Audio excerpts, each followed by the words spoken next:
fire burns on high. Now heed our cry from nature's force and wildness source, by tempest smite, by queen of night, by feeding flame, by leaping game, by horn and hand, by sword and wand, by cup and stone, by blood and bone. For all earth's sake, I charge you, wake! It's 50 score fine warriors at feasting in the hall, and there was I, the Lord Idath, the chiefest of them all. And it's 50 score fine warriors as brave as e'er were born, and there was I, the Lord Idath, the wearer of the horn. And as they feasted at the board, a wind blew wide the door. The brightness of that fair great hall was suddenly no more, and up there rose a howling den like baying of a hound, and all that fearless 50 score was frozen at the sound.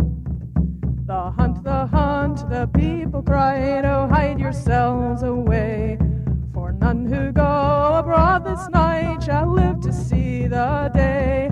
The sleepless dead go forth this night, the red-eared hounds awake, nor light nor darkness do they serve, they kill for killing's sake. Look up, you Lord Idath, the fires are on the hill. The night is falling, ne'er to rise, the raven needs its fill. Look down, you Lord Idath, the ground gives forth its dead. The ancient bowmen take up arms, the huntsmen at their head. Go forth, you Lord Idath, the lightning rends the sky. For those who lay their trust in you, you must now ride or die. So up then rose the Lord Idath, his bright blade at his side, with bold black horse and broad black horn, all with the hunt to ride. The darkness swirled in waves around the foaming horses' feet. They rose up in a roaring tide, all faceless, fell and fleet. They rode through all the darksome night, with Lord Idath behind, like scudding clouds, like driven snow, like sparks upon the wind. And it's faster fly, my stallion, although your heart must break. And up they rose like twisting leaves, destruction in their wake. At last their pace inflamed his heart, their wildness lit his eye. He spurred his steed, and at his lips his banded horn made cry.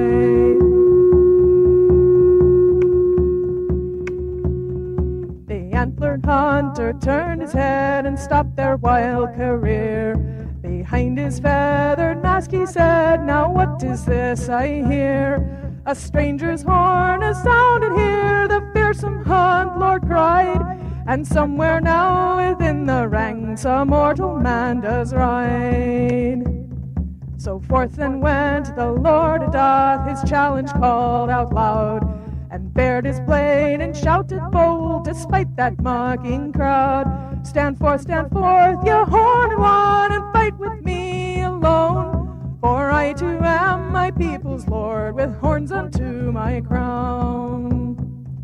First tell me what shall be the terms, the hunter said to him, that you and your wild hunt shall spare my people if I win.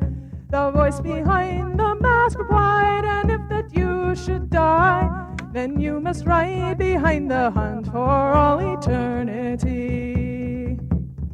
They fought with sword and hand and horn, while darkness ebbed and swelled, and every blow was matched upon the one that it had dealt.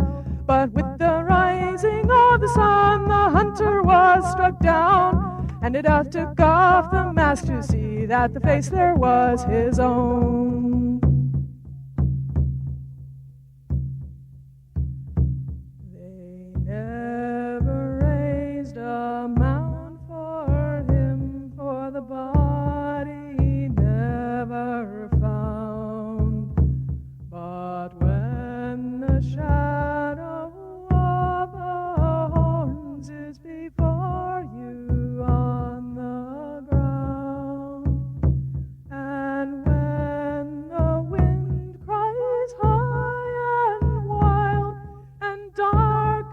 darkness hides your path.